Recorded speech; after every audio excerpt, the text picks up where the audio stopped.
ओम घन गणपते नमः। मैं अनुपजा ज्योतिष आध्यात्मिक इच्छा पूर्ति यात्रा में आप मेरे साथ चल रहे हैं। शिव महापुराण की कथा में 32वां अध्याय एक भाग सुन रहे हैं। ब्रह्मा जी ने कहा, हे नारद, अपनी स्त्री के मुख से ये शब्द सुनकर वज्रांग ने अपने मन में दुखी होकर ये विचार किया कि मुझे क्या करना चाहिए। मेरी पत्नी तो देवताओं से शत्रुता करना चाहती है। मैं ये नहीं समझ पा रहा हूँ मुझे क्या उचित है और क्या अनुचित। नियम यह है कि यदि स्त्री का मन्नत पूर्ण हो जाए तो वह अत्यंत सुख देने वाली हो जाती है, जिसके कारण तीनों लोकों में किसी को अप्रसन्नता नहीं होती। इसके विपरीत जो स्त्रियों के मन्नतों को पूर्ण नहीं करता वह भी लोक में बहुत दुख पाता है, अंत में नरक में गिरता है। ये विचार से वज्रांग बहुत दुखी होकर तपस्या करता है। बहुत समय तक वह उसी अवस्था में बैठा रहा। अंत में मैं उनकी तपस्या से प्रसन्न होकर उसे वरदान देने के लिए पहुंचा। उस समय उसने मेरी बहुत स्तुति करते हुए ये मांग की कि मेरे एक ऐसा पुत्र हो जो परम तेजस्वी, बलवान और अपनी माता को आनंद देने वाला सिद्ध हो। मैं उसे इच्छित वरदान देकर अपने लोक को लौट आया। तब वज्रांग ने भी अपने घर पहुंचकर वारंगी को वरदान पाने का हाल कह सुनाया।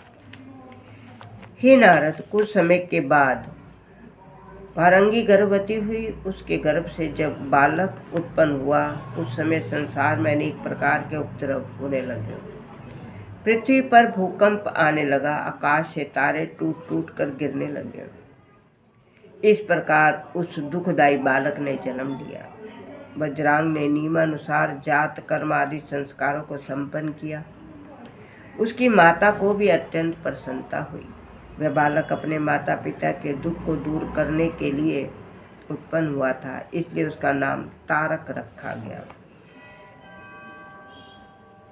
हे नारद, कुछ समय बाद जब वह बालक बड़ा हुआ तब उसने अपनी माता की आज्ञा से पारिजात पर्वत पर जाकर तीनों लोकों को विजय करने की इच्छा से तप करना आरंभ कर दिया। वह 100 वर्षों तक पांव के अंगूठे के बल पर खड़ा रहा, तपस्या करता रहा। गर्मियों के दिनों में वह अंगूठे के बल पर खड़ा रह तपस्या करता रहा। दिन में तपा तथा अन्य ऋतुओं में वन में बैठा रहा। जाड़े के दिनों में उसने पानी के भीतर खड़े होकर तपस्या की।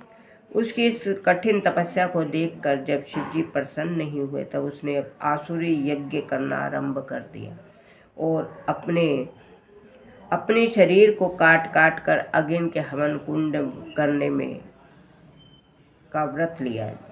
जब उसकी इस कठिन तपस्या से तीनों लोक जलने लगे उस समय सब देवताओं ने मेरे पास आकर अपने दुख को सुनाते हुए कहा, हे ब्राह्मण, तीनों लोकों में ये कैसी अग्नि फैल रही है। सब लोग इसमें पड़कर भस्म हो जाते हैं। अस्तु आप हमारी रक्षा करने की कृपा करें।